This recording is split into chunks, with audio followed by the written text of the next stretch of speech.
Alright guys, it's one day after I posted a video, which is kind of crazy because I don't normally post that many videos, but I'm getting back on here doing something totally different, and that is I'm accepting a challenge, and that is the 5-day Hillbilly Vlog Challenge.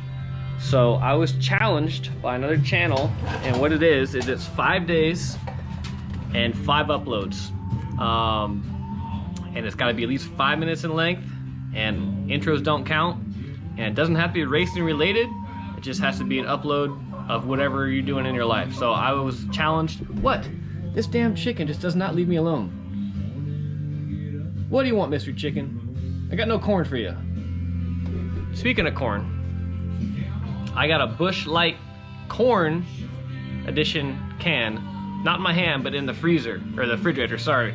And I've been trying to get my hands on the Busch Light Peach. And so, the end of this challenge, maybe I'll get some Busch Light Peach, and you guys will find out in just a second why.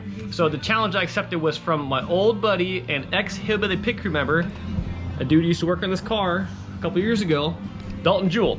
So his YouTube channel, he got on there, and he challenged me to this deal. And it's 5 days and 5 uploads. Like I said, not really racing related or whatever. And if you miss a day in those 5 days, which I probably will, this is actually gonna be day 2 for me, but if you miss a day in those 5 days, there's a little wager. So the wager is, if I win, so he misses a day or whatever, he's got to send me a 30-pack of Busch Light Peach, which I've been trying to find around here, and I just cannot find it. I've had the Busch Light Apple when that came out a couple years ago, but the Busch Light Peach I've not been able to find here in California.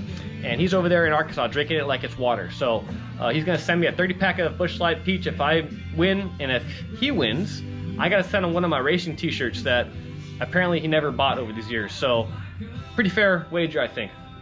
But like I said, this is gonna be day 2 because I guess the video yesterday counted for day 1 for me anyways. But yeah, I'm just here in the garage on Saturday about 2 o'clock. I just put the right front spring back in here, and I'm gonna get this thing kind of buttoned back up and on scales here soon. So that's what I'm doing as of currently, and drinking my first Busch Light today. Yeah, and I also forgot to mention, if we both make it the 5 days, we both accomplish it, then I gotta have the viewers go ahead and vote on who had the most Hillbilly 5 days in a row. And I'm pretty sure I'm gonna lose that one if that comes down to it, because he's over there in Arkansas, and I just watched his video, his day 1, and it was pretty dang hillbilly. He was out there with some dude named Roger. Don't know who he is. We need a background story on him, Dalton. Who is Roger? Looks like he belongs in that band, The Lax. Big old boy with a PBR t-shirt on. So they were over there having a good old time changing the oil on their 1996 white S10, and the next section of the video, they're cruising down the road in the 5-speed, 2 big old boys in a 96 S10. That's a lot of man for a little car.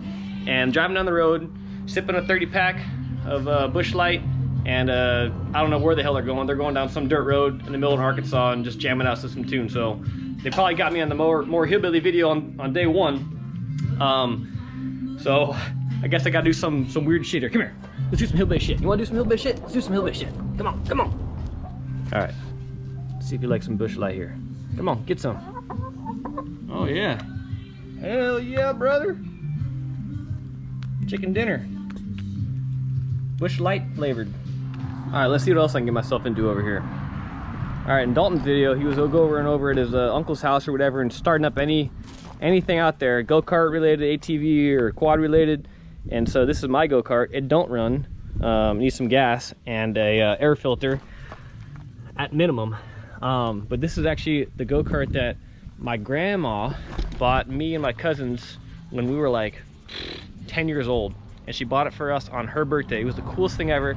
It's been sitting at her house for 20 years now and just hasn't been running in a while, so I brought it back over here. I'm trying to fix it up because she's got a horse corral at her house, and Christmas time comes and all the cousins and everybody comes over, and I want to get this thing back running so we can all get back out there on the horse corral and rip some donuts or whatever into the go-kart and have the younger generation have some fun in a go-kart. I got my sprinkler going on over here. I just cut all this grass, and you might see a couple crawdad legs and claws lying around. There's one right there, one right there, one right there, one right there, because last night my mom's family came over and they celebrated my birthday. Pushing 31 years old, can you believe it? But we had a crawfish boil out here. My mom bought these crawfish from Louisiana, the company I think that Stale Cracker works for, and we had a little crawfish boil, and it was pretty fun, and it was tasty too.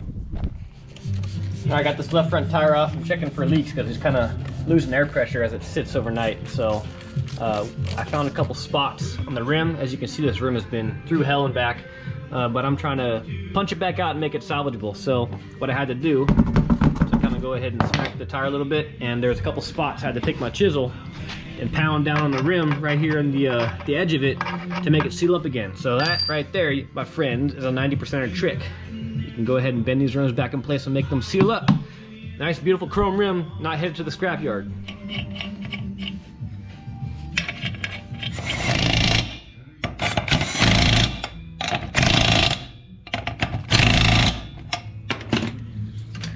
All right, I'm coming back to the left front chain being back installed.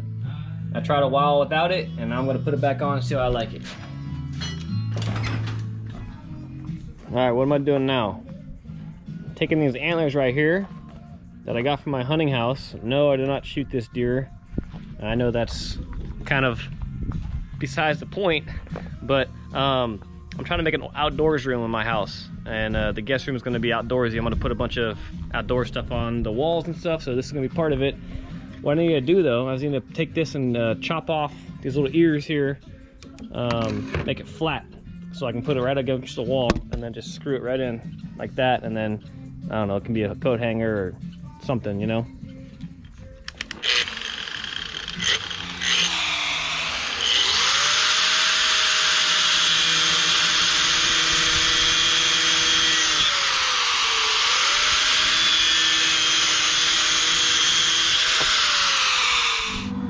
All right, there we go.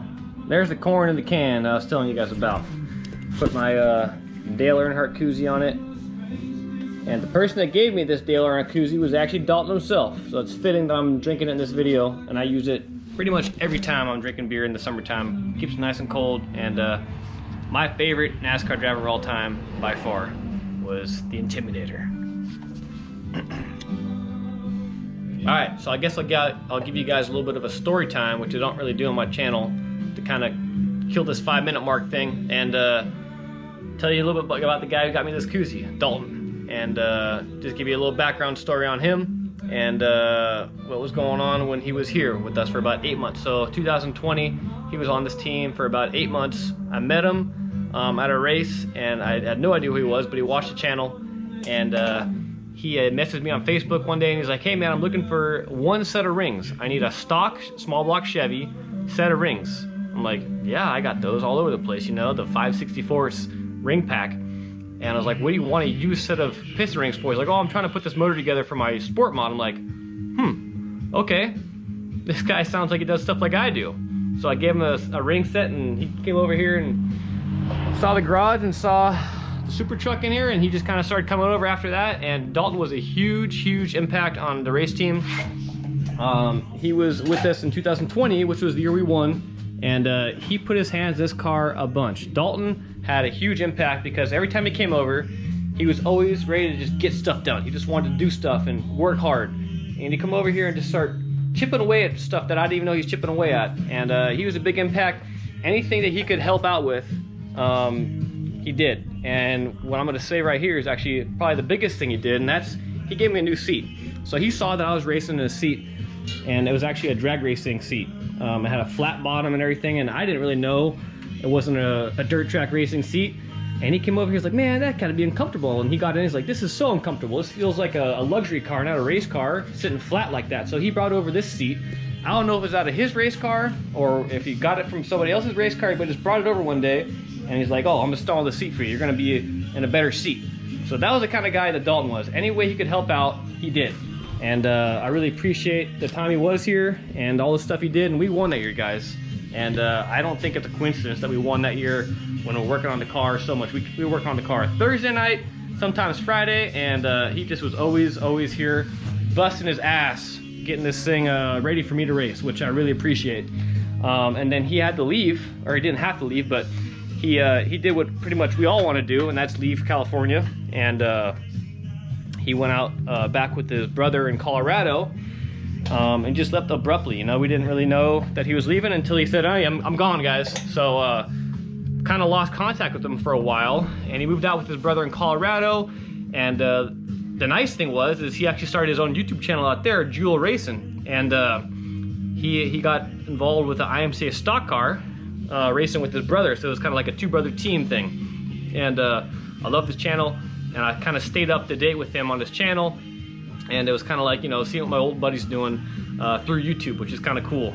But I don't know, maybe that lasted about 1.5 or 2 years or whatever, and then it ended up stopping.